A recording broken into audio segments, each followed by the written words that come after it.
Good afternoon, everyone, and welcome to the California Immunization Coalition, CIC Education Hour.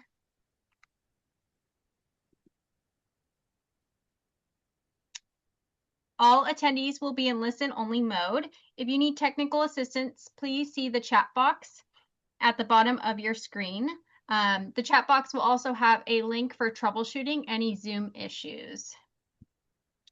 The California Immunization Coalition is a 501c3 nonprofit organization dedicated to achieving and maintaining full immunization protection for all Californians to promote health and prevent disease, disability, and death. It is my great pleasure to now introduce your host and moderator for today's Education Hour, Meg Dorsey. Thank you, Cameron, and good afternoon, everyone, and welcome. We are pleased to have you joining us today for our program, Stages of Vaccine Development, Funding, Accountability, and Transparency. As Cameron said, my name is Meg Dorsey, and I'm co-chair of the CIC Education Committee, and I'll be your moderator for today's program. The CIC hosts education hours and emerging issues conversations throughout the year on immunization-related topics to help our friends, our colleagues, stay up to date on important news and information. Today's program will provide a high-level overview of the stages of vaccine development. Participants will learn how initial research leads to vaccine development, understand how clinical trials lead to safety and efficacy data, and learn how vaccine research leads to a licensure of a vaccine at the FDA. We'll also gain some understanding on the role of funding, accountability, and transparency in vaccine research and development. A couple housekeeping items before we get started. Following today's webinar, a full recording, including slides, will be available on the CIC YouTube channel. If you are not familiar with the CIC YouTube channel, I encourage you to check it out to find this program, as well as our previous education hours and emerging issues conversations. And be sure to subscribe. As a reminder, all participants are muted throughout the program. If you need technical assistance, please use the chat section at the bottom of your screen and then monitor the chat box for instructions. And then for questions, please use the Q&A box at the bottom of your screen. We will hold questions until the end of the program after all three speakers have spoken, but please feel free to put your questions in there at any time during the program. And now it is my pleasure to introduce our three speakers for today. These individuals are so distinguished that I could probably fill the entire hour with their bios, but for now I will just be providing a brief introduction. And just as of note, there are QR codes on each of these slides, and if you wish to view a full bio of our speakers, please scan the QR code.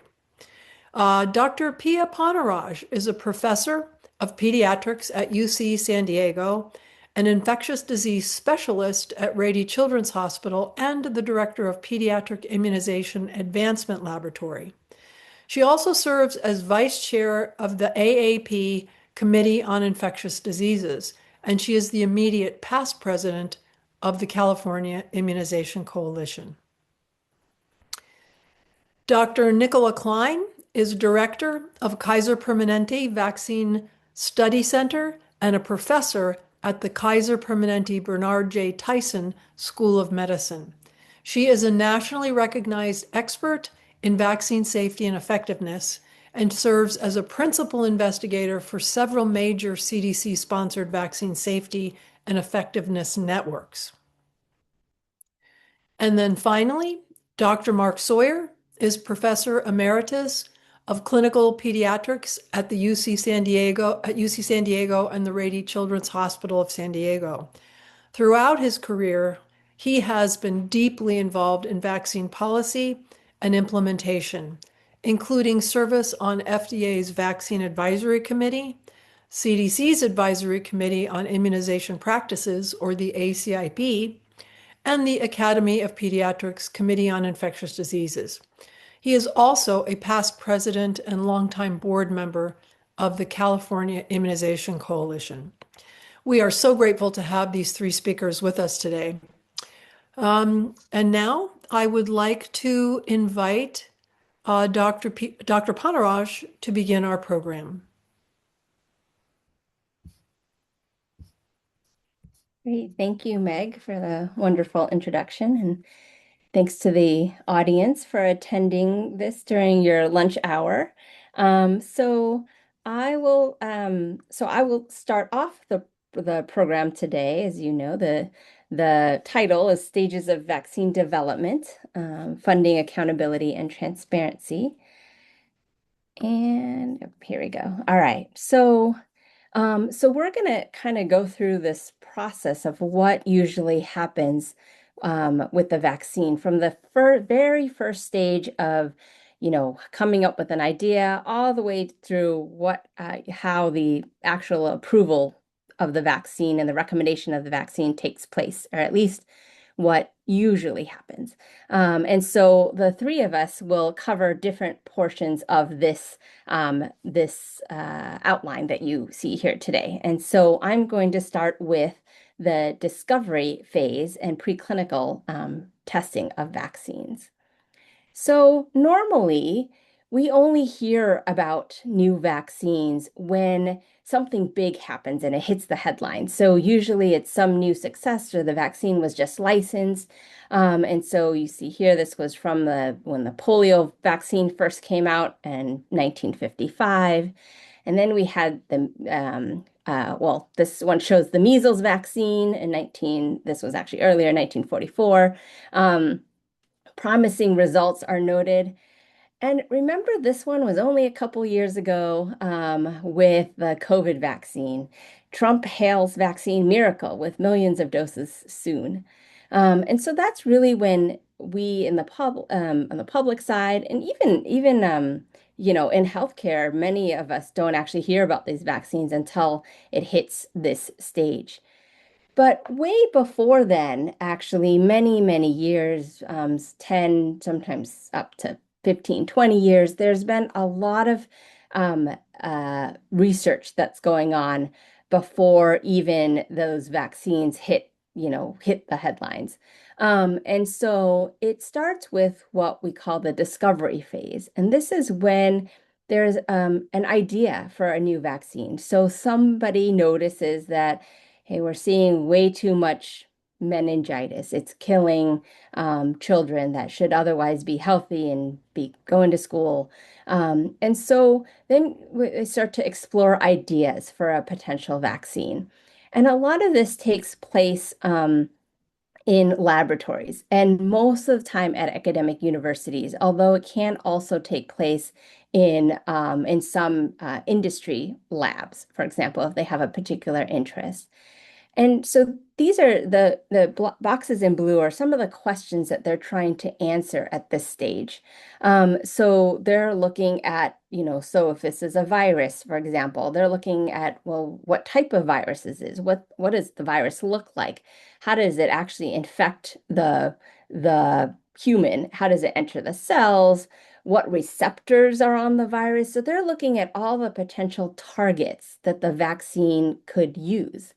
And on the host side, meaning the person that's being affected, they're looking at how the immune system responds to that pathogen or that virus, that bacteria, and what are the mechanisms that pathogen might have to evade the host immune system. So if we create a vaccine, will it work, or will that virus or bacteria find a way to get around the immunity that's produced? And so based on all of this information that's studied in the lab, they are able to pick the antigen that's the target on the pathogen. Sometimes it's the whole thing, the whole cell. Sometimes it's just a receptor, like a protein that sticks out on the surface of the virus or bacteria. And so that's selected so that it could trigger the immune response in the human host and confer immunity.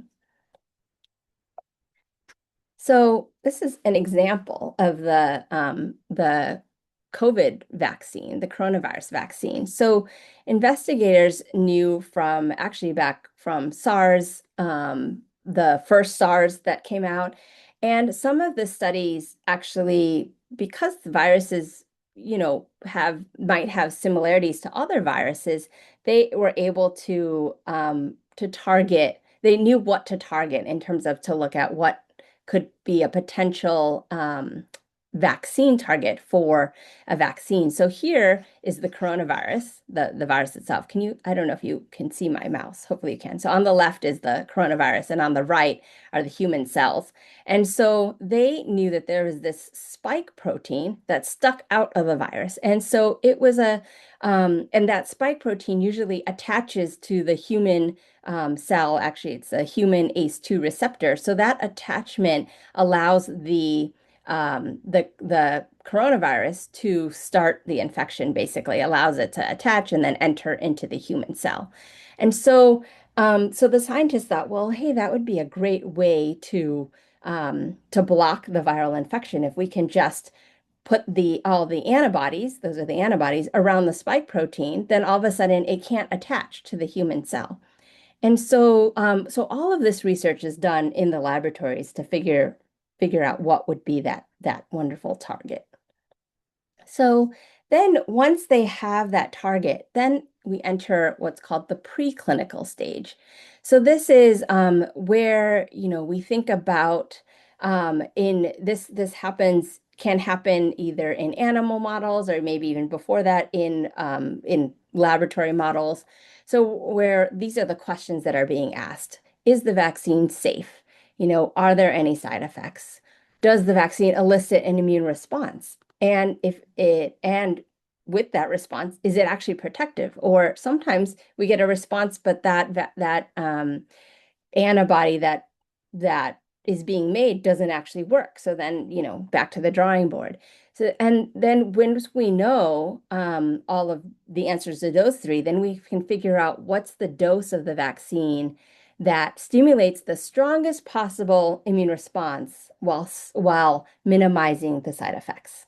So that safety is definitely a priority at all stages of vaccine research. And so these happen, like I said, it can either happen in the laboratory. There's something, this is just one way in the laboratory, but there's something called organoids where we actually have cells that are just like what's in the human. So if you're studying a respiratory virus, then you'll look at respiratory cells. If you're trying to create the immune response in the nasal mucosa, for example, with flu or with COVID, if you're trying to cover for a gastrointestinal pathogen like rotavirus, for example, you might be looking at the colon or the small intestines and the colon. And so that is what you can look at in the laboratory. And then a lot of this then extends, then once you have something established there, then you move on to animal models. Usually start with something with the small animals, so mouse, maybe moving on to something a little bit bigger like ferrets, and then eventually move on to animals that are more similar to humans, so rhesus macaque, for example. And so this whole process, all of it, 5 to 10 years, and that's like on the fast side. Most of the time, I would say it's even longer than that. So funding for this stage usually comes from government agencies. So there's the NIH, there's something called Small Business Innovation Research. These are federal micro grants that help startup biotech firms in this early development stage. Private industries, so some biotech companies might be interested and they'll just start on something. Usually that's more proprietary data, where anything government funded is public data or becomes public data eventually. And then there's nonprofit or philanthropy foundations that will also help with funding.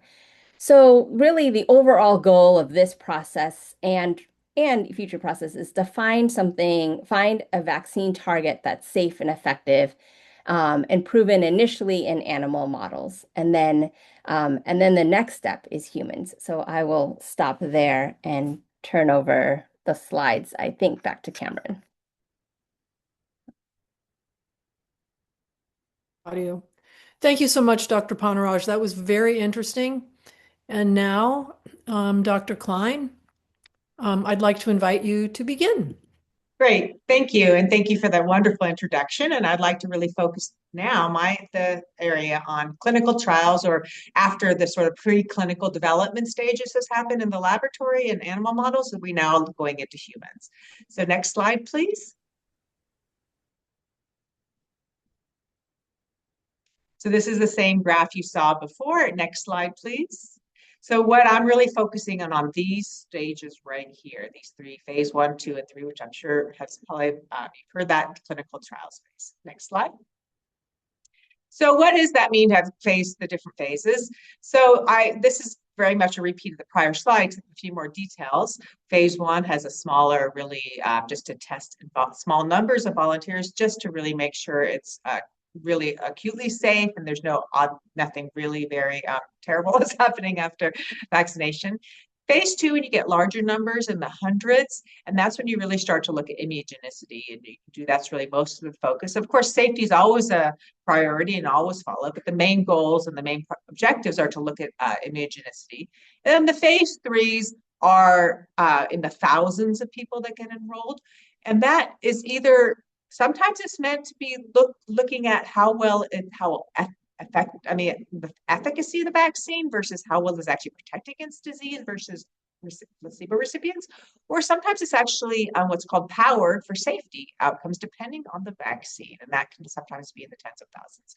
Now, one of the reasons I wanted to show this is because you can see here that this is a sort of a typical timeline that may be on the slope, actually on the very quick side for a normal process, and this could be sometimes even longer. But for this, the COVID vaccines, all the processes happen as normal, but it just was, abbreviated and condensed into 6 to 9 months. So all these processes were the same, but just happened much faster. Next slide. So this is the high-level overview, which really just repeats a lot of what I just said. Phase 1 is small groups, the tens, focusing on safety, side effects, doses. Phase 2 are hundreds, and they focus on immunogenicity and safety and sort of finalizing the dose. And then phase 3 are really goal is to demonstrate efficacy and safety, required to tens of thousands, and it's typically either compared with a placebo or standard of care. It really depends on the vaccine. It's immunogenicity perhaps in certain subgroups, and then it may also identify rare side effects depending on the size of the study and the vaccine. Next slide. So here I'm going to be giving a real high-level overview, but really also going into the nuts and bolts of who does what in clinical trials. So role of the sponsor, what they do and don't do. So the sponsor, by that I mean they are the ones who either develop the vaccine, or they're the ones who manufacture and are now, quote, sponsoring the trial. Very expensive to run clinical trials, so sometimes there's partnering. Pharmaceutical industries might partner with small biotech companies who initially developed it, and they partner or they license. There's all sorts of different models, but when we say sponsor, they're the ones who actually are funding the work involved in doing clinical trials. They design them. The sponsor designs the protocol, although depending on the site, clinical sites may also have input. They select the sites and the investigators who are going to conduct the study. They provide centralized data systems and laboratories. They monitor the sites for good clinical practice compliance. They provide funding for study-related costs, and those are done by institutional level negotiated contracts. It's never to an individual. They manage all submissions to and communications with the FDA. But what the sponsor does not do is recruit patients or have a physical presence at the site during patient care. Next slide.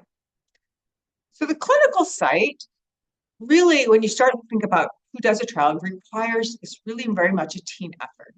And what I put here was the core team, and this is really sort of depending on the site, and the minimal requirement is that you have to have a principal investigator. You often have sub-investigators who be also an MD, and the principal investigator is going to be an MD as well. There's going to be research nurses and study coordinators, and those are sort of the people on the ground, depending on the study design, and those are often the nurses are on the ground, and as well as investigators. Now, depending on the site and who's running the study, and every site has different models, you may have additional staff, such as research pharmacists, regulatory specialists who manage the submissions for their own institution's ethics board or the IRB or institutional review boards.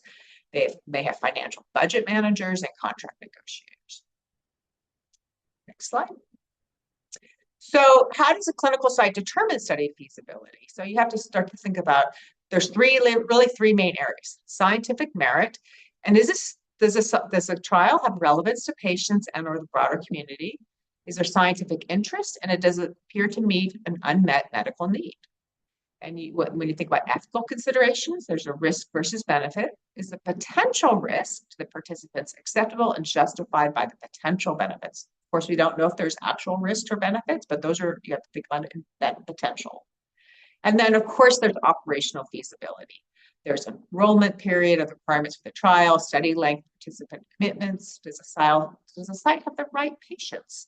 Does the site have the time and resources to conduct the clinical trial? That's very important because it has to be done in an appropriate and ethical manner. Next slide. So there's specific roles in the trial. So the principal investigator provides the oversight and overall supervision of the site team, patient safety, and data integrity. Now, study-specific activities can be delegated to appropriately trained staff, but in the end of the day, PI has the ultimate responsibility to ensure that the study is conducted strictly according to the sponsor's designated design protocol and good clinical practice. And people like the MD7 investigators evaluate patient safety, including causality of adverse events, will assess eligibility criteria and order what's called the investigational product, because all the vaccines at this stage are considered investigational product. And then we'll assist the PI with medical oversight and protocol execution. Next slide.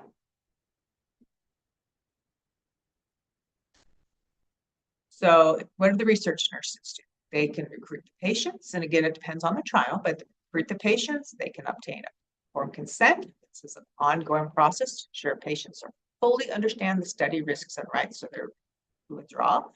They administer the vaccines. They collect the data involved. There's lots of information that needs to be collected.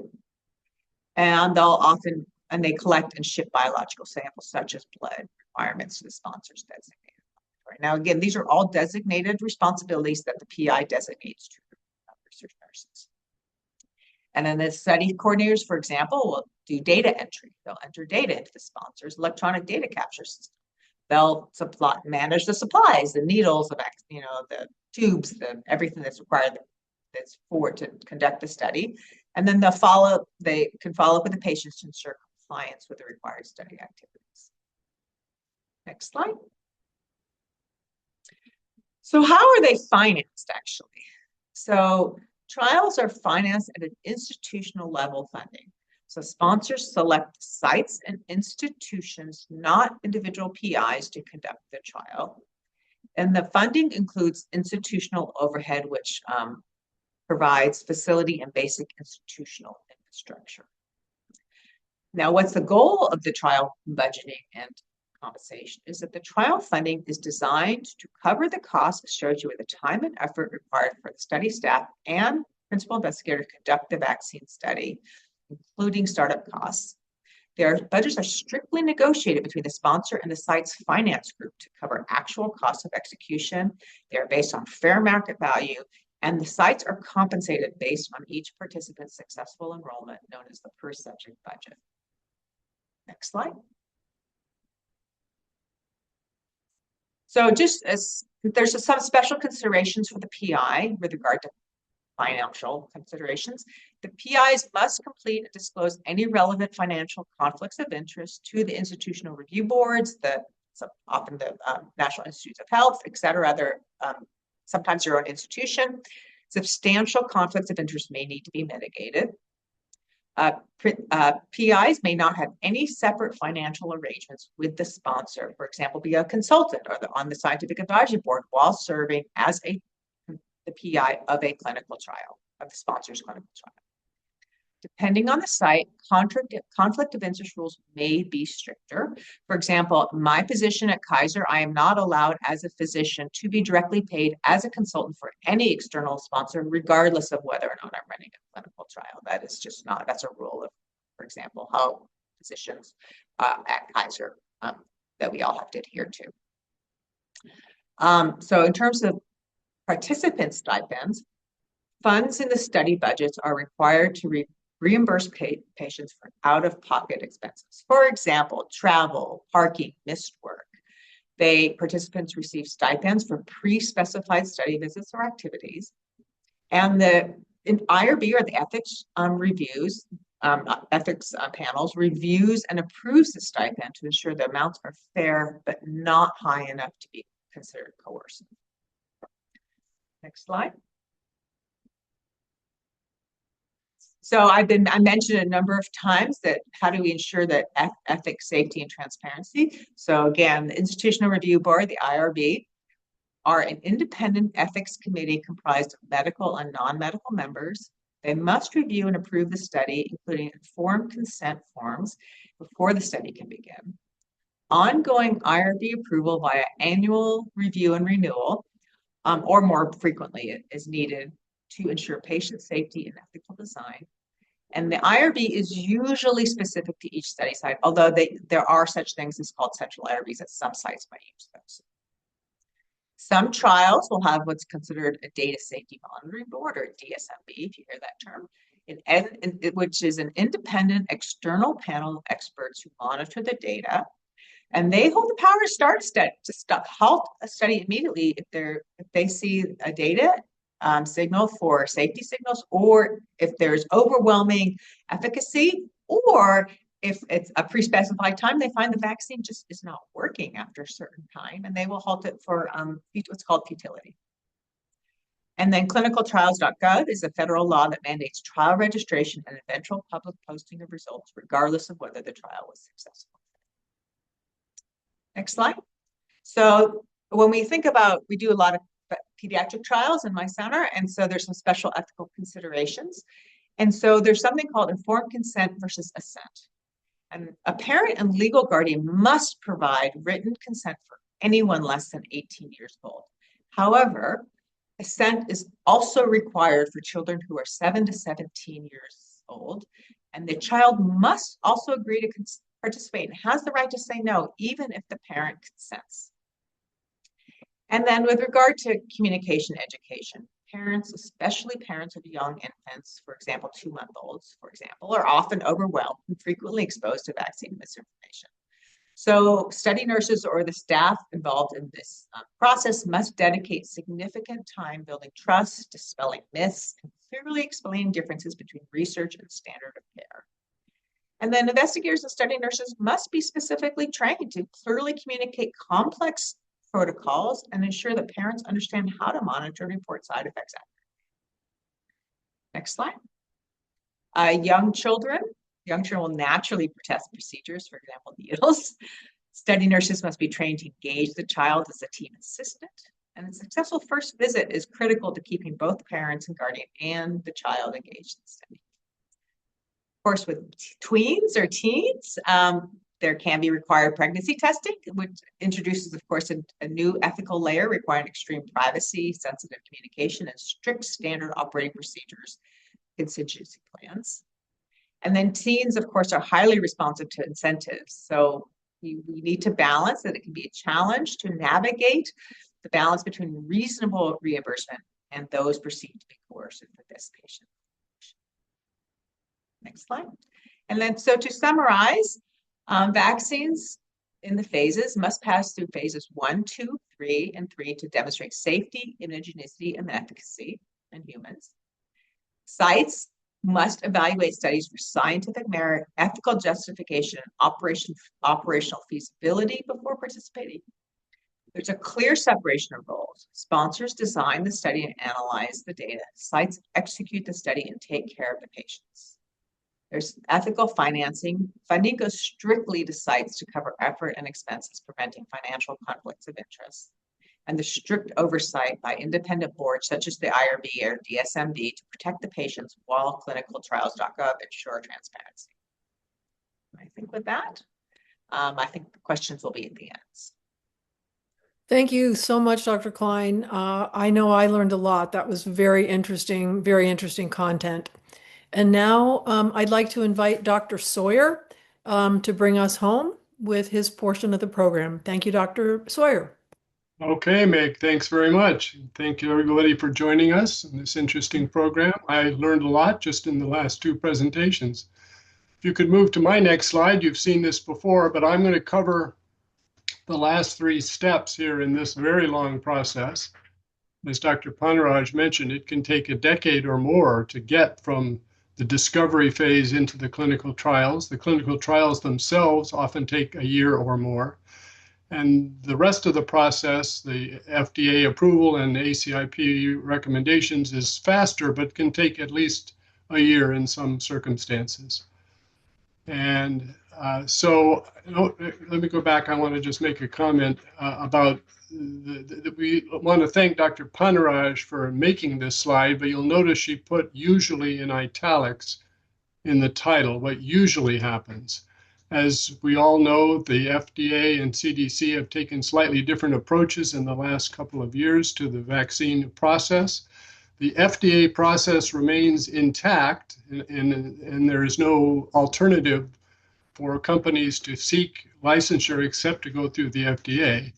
But as most of you know, the ACIP process, that's the CDC Advisory Committee, which usually makes recommendations on who should get the vaccines once they're licensed. We've developed a workaround for that with the professional organizations such as American Academy of Pediatrics, American Association of Family Physicians, and others, sort of stepping in and making their own recommendations about who they think should receive the vaccines because of the unusual approach that CDC has taken in the last couple of years. Next slide. So let's start with the FDA. This is the process which parts of it is very transparent, such as the advisory committee meeting, and parts of it is very non-transparent intentionally because there's proprietary information that the manufacturer may share with the FDA that they don't want released broadly. And so this is perhaps the least transparent part of the whole process. But this is the criteria that FDA are evaluating. Of course, they want to know, is the vaccine effective? Most of the time, that is effective at preventing or modifying the actual clinical disease. But for some vaccines, there is no clear need to do that because we've already established what an adequate immune response is. And a good example of that is conventional influenza vaccine, which we've used for decades now. And we know that if a vaccine induces a certain antibody level, that it will likely work as other similar vaccines have in the past. So the endpoint is different for some vaccines. And of course, overall, the FDA is evaluating whether the disease is worth preventing, just as the companies do in deciding whether to pursue a clinical trial for a certain vaccine. Of paramount importance to the FDA is safety, vaccine safety. Dr. Klein mentioned that safety is on the forefront from the very beginning of all of these trials, including the preclinical time. Unfortunately, because these are all new products, we can only look at short-term vaccine safety data. So nobody can tell you that 10 years from now, a vaccine might cause some long-term side effect. None has been reported to date, despite all the vaccines that have been licensed, but there's no way to know that ahead of time. Some safety signals are explicitly evaluated. So take the mRNA vaccines now. Since we learned that the COVID mRNA vaccines were associated with myocarditis, that is now part of the clinical trial and data that has to be collected and submitted to FDA for review so that the FDA can be sure they know what the risk of a new vaccine might be with regard to myocarditis as a side effect. Now, vaccines, part that we don't usually see or hear much about is the vaccine has to be able to be manufactured consistently and reliably so that it doesn't change once it's licensed over time. And then overall, do the benefits outweigh the risks? Next slide, please. So here are the steps in the FDA process. It starts at the very beginning with what's called an investigational new drug application. This is the first interaction between the company and the FDA saying, we have this new vaccine we're working on, we'd like to put it into clinical trials. You heard from Dr. Klein what those clinical trials involve. And then at the end of that, step 3 is called a biological products application, or BLA. This is where the company says, okay, we think we've collected enough data to have this vaccine license. We're presenting that to the FDA formally for evaluation. And the FDA takes all that information internally, and this is a part of the process that's not very transparent, and decides whether the company has done enough to warrant licensure. Part of that process and the ultimate approval is going out to the manufacturing facility and making sure that it meets all of the standards, and that again, that the vaccine can be made consistently. Sometimes they seek advice from outside people. That's the VRBPAC, or Vaccine and Related Biologics Products Advisory Committee. They don't have to do that, and they don't always do that, but this is a step that is transparent and allows input from experts outside of the federal government. In the end, the FDA is not bound by what the VRBPAC Advisory Committee says. They take their opinion as well as all the data the manufacturer presented and makes a decision about licensing. And that's when we really hear about it. We get the headlines that a new vaccine has been licensed, like the mRNA influenza vaccine, which was just licensed in the last couple of weeks. But the FDA role doesn't stop there. There's post-marketing monitoring, which I'll talk about in a minute.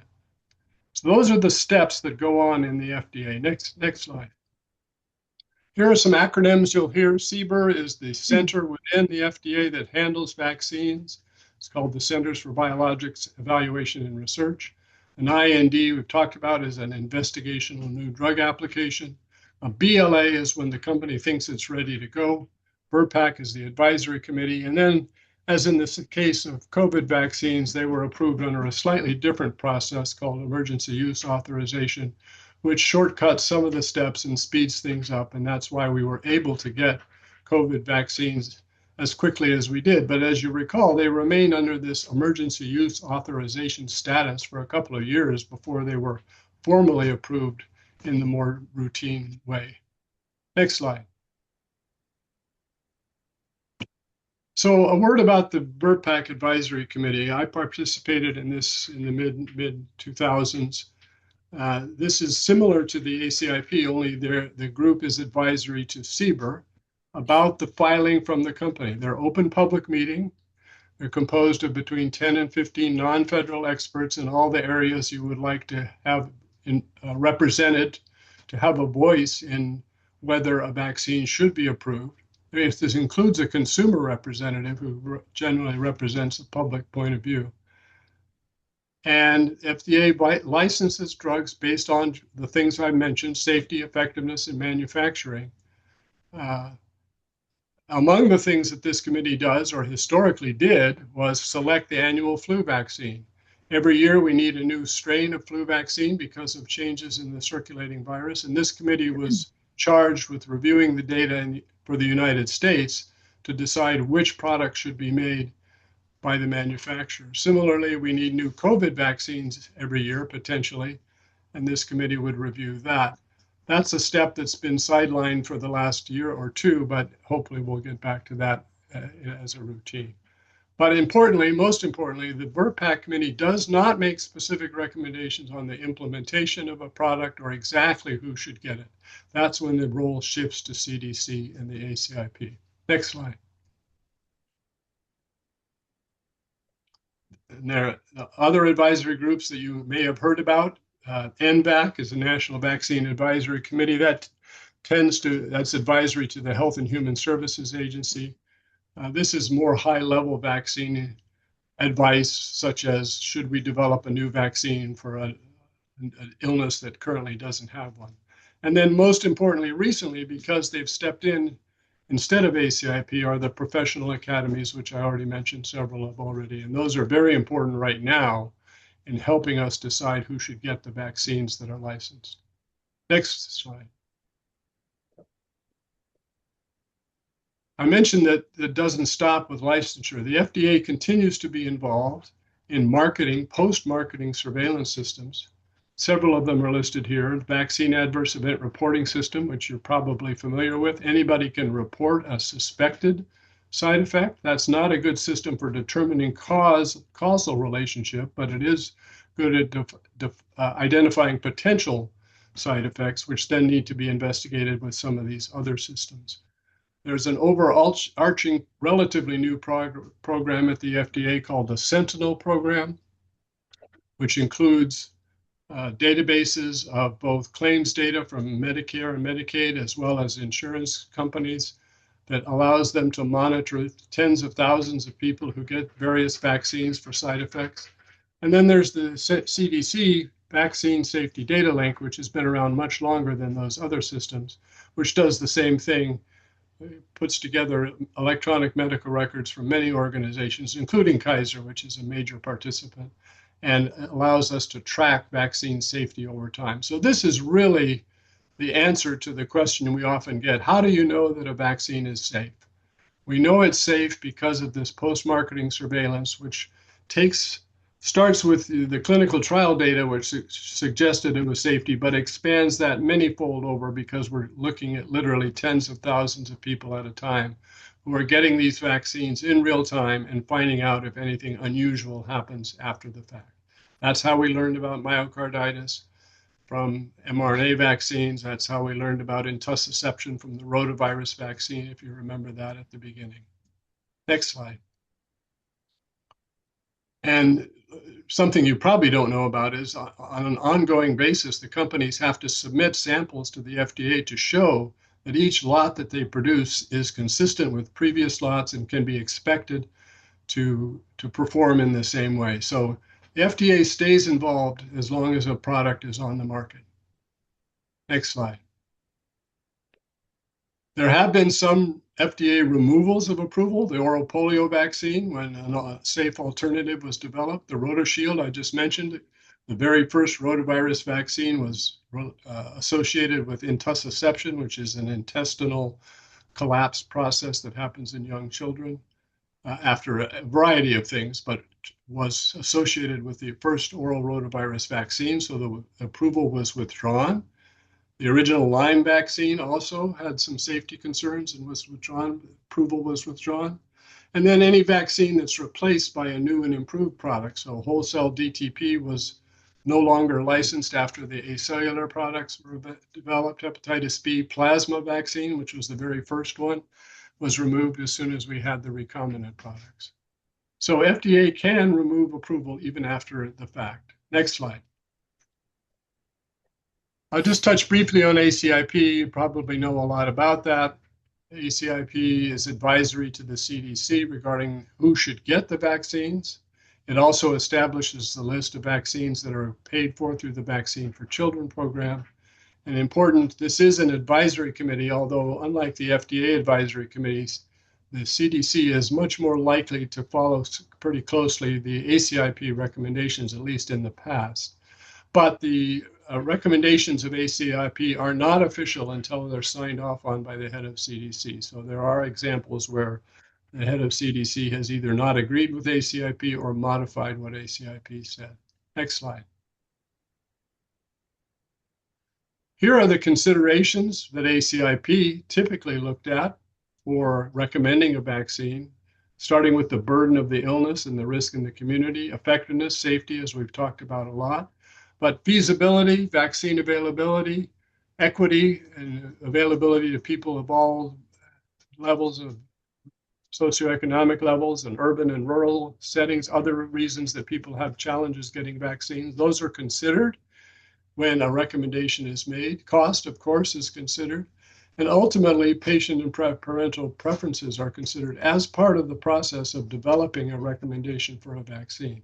So these are the steps that have had to be taken over in large part by the professional organizations, since ACIP has not been meeting and has gone a little bit off the rails with regard to the approach they've been taking. But these are, in fact, things that are considered by all of the steps in this whole process, starting at the manufacturer deciding to make a vaccine. They can sort of look forward and say, is this going to work? Is it going to be feasible to be given? Is it going to be cost effective?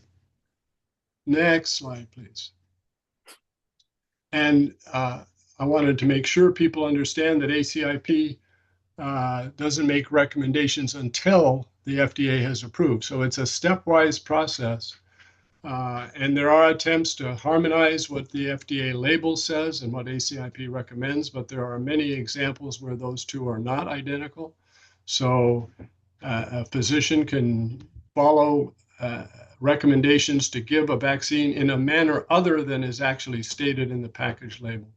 And that's, I listed some of the common examples right there. And every once in a while, ACIP unrecommends a licensed vaccine. So the nasal flu vaccine remained licensed by FDA in the 2013 to 2016 timeframe, but the ACIP said, no, we don't want people to be using it because there was concerns about its effectiveness. Next slide. So after the FDA and CDC are done, what happens next? There are many other groups that decide what vaccines should be given. And these, as I've already mentioned, these groups are taking on more importance now or sort of sidestepping the ACIP. The California State Department of Public Health has been very progressive in helping make recommendations, as have the professional societies. And then individual medical groups, PPOs and hospitals sometimes weigh in on what vaccines they're going to purchase or what vaccines they want their providers to give. And then ultimately, it's up to the patient and the doctor to decide who should get which vaccines. Next slide. So what do we end up with now? We have the American Academy of Pediatrics schedule for children. There's a similar one from the Academy of Family Medicine for adults. This is what vaccines should be given. These are updated annually, sometimes more often than that. You can get them on the various organizations' websites, and this is what we are now using as our guideline for administering vaccines. And then I think my last slide just summarizes this process, as you've heard today, is very robust. Safety is at the forefront of consideration from the very get-go in the vaccine development process. By the time a vaccine is licensed, it has been very thoroughly evaluated. And the FDA process is not as transparent as we would like, so that is something that could be improved going forward.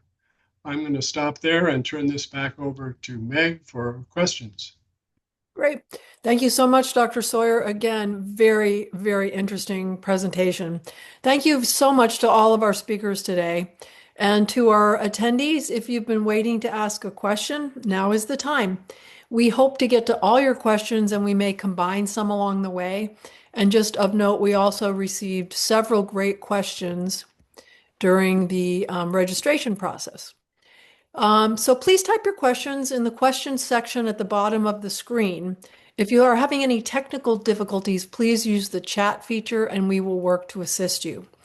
And I would like to remind our participants that following this program, the full program that you've seen today, including slides, will be available for viewing on the CIC YouTube channel. Also, and most importantly, an evaluation will pop up on your screen at the close of the program. And I want to stress this, we really appreciate your response and your input. The CIC produces 3 to 4 education hours per year, along with emerging issues conversations, and we really rely on your feedback for identifying topics and speakers for future programs. So we do have a few questions to start with, and I'm glad we have a few minutes to spare. So I'd like to start off with, and I don't think I'll assign them. I will suggest just jump in if this is something that calls you to answer. First question is regarding health equity. And how is health equity incorporated into the vaccine development process? And I think this is referring to how are patients recruited. In some instances, the benefit of a vaccine might benefit one population more than another, or is there equitable distribution in recruiting patients for the study?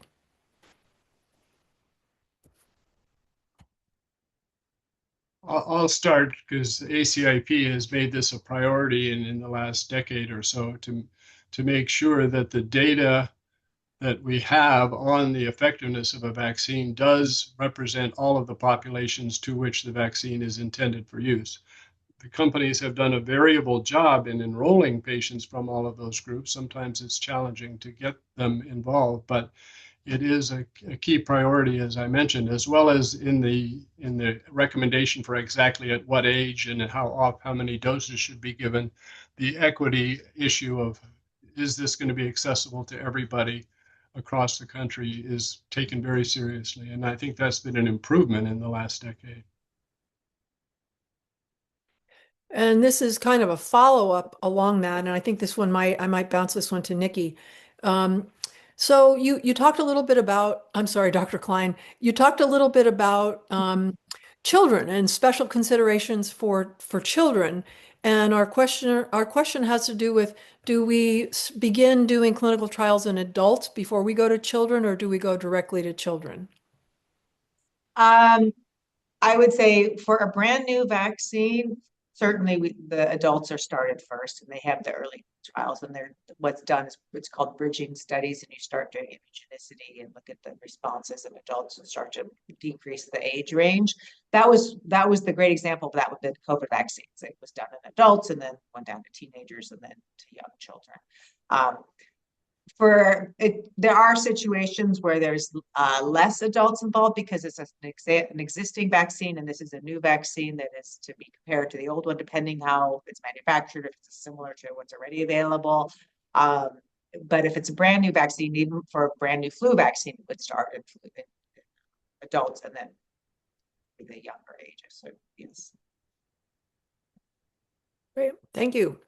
And then we have another question here having to do with selecting antigens. I think I will toss this one to Pia. So what is the process for selecting an antigen? I know you covered this in your program, but specifically, how did researchers determine that the SARS-CoV-2 spike protein was the optimal antigen for the COVID-19 vaccine, given reports that it may possess pathogenic biological activity independent of the virus? I hope I've made that question coherent. Any thoughts on selection of the antigen to be created for the vaccine? Sure. Yeah, it's a good question. So it's usually a multi-step process in looking for the antigen. Usually multiple potential antigens are chosen to be studied initially, but there might be some reasons why some stand out more than others. So for the spike protein, for COVID in general, there are some antigens. You may have heard of nucleocapsid, for example, but it's an antigen it's a protein that's inside the cell, so it's difficult to get to, where spike is on the surface and it actually sticks out of the surface, so it's easy to get to. They found that it's essential for entry into the host cell, so that was something that would be good to target. What else? There's some based on people who were infected with COVID, they knew that a lot of antibody was produced to the spike protein, and that it not just that the antibody was produced, but actually neutralized the virus. So it worked to protect the patients from future infection again. So it's kind of all of those things. And so when they looked at all the other potential vaccine targets, the spike protein sort of rose to the top. And then you had a question about what was it? Let's see, about concerns about the spike protein causing the potential adverse effects of specifically the spike protein. It's a theoretical concern that hasn't really panned out, at least not in the way where we see it, in patients. And by now we've had, especially worldwide, millions of people vaccinated with the COVID-19 vaccine. And we have not seen, even though there's a theoretical risk, we haven't seen that actually be a problem in the real world. I'd just like to add to that and emphasize that this post-licensure monitoring is how we know that. millions of people have been vaccinated, as Dr. Panaraj said, and they have been tracked, at least some of them have been tracked to see if anything happens afterwards. So when people say we don't know, we aren't looking, that's not correct. We're looking very carefully for unusual things that we didn't anticipate before licensing. Do any of our speakers have any comments about any vaccines in the pipeline that they feel especially excited about? Well, we keep hearing we may get a universal influenza vaccine. That would be nice to get us out of this bind of changing every year. And then as a pediatrician, I can't help but hope we get a Staph aureus vaccine in the near future because we see so many staph infections. There's discussion about a Lyme vaccine that's could be coming out. And I know we're here in California, so we don't see as much Lyme disease, but elsewhere in the United States, they do. Yeah. And we're actually doing a clinical trial right now in adults on C. difficile. So it's a vaccine against Clostridium difficile. So that is, potentially something that could be very important. We'll see. You never know. Let's see. Here's a question that I think might have to bring us home. Do any of you have recommendations or suggestions on lay literature that those of us in the professional world might direct our patients or friends, family members, colleagues to, as far as understanding the safety of vaccines to those who still remain skeptical or who are on the front lines trying to deal with misinformation? Well, I'll start again.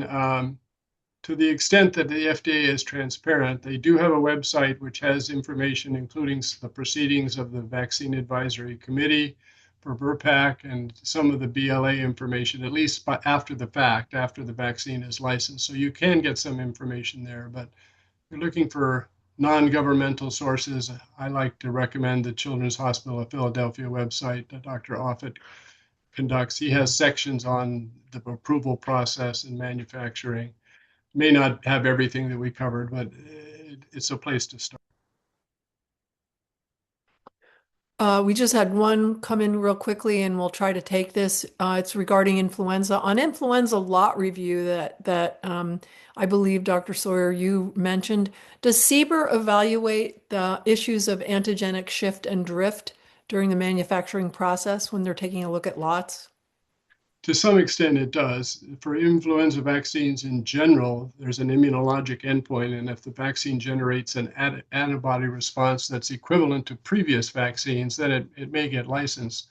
That doesn't directly address antigenic drift and shift because the manufacturing process itself can affect how well a vaccine works. And most of that information comes out later and is involved in ACIP choosing to use certain vaccines in certain high-risk groups because of the way they're manufactured, and they preserve more immunity than other vaccines do.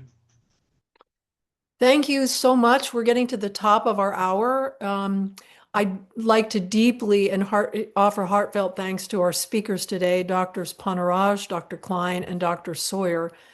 This was a really interesting program. We'd also like to thank the members of the CIC Education Committee for their support in planning and coordinating the call. And thank you to all of our participants for spending the hour with us today to get these important updates. Quick reminder, please complete the evaluation form that will pop up automatically when this broadcast concludes. And again, as a reminder, links to the webinar as well as slides will be available on the CIC YouTube channel. Our next CIC webinar will be announced via email in our monthly newsletter, so please keep an eye out for the CDC booster. And do any of our speakers have any final comments or closing thoughts?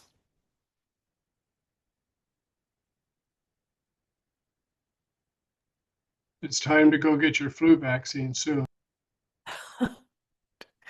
And I regret that we did not have a sufficient time to discuss the new mRNA vaccine, but perhaps a different program in the future. So with that, I'd like to thank everyone again for their participation, and thanks to our speakers. Enjoy the rest of your day.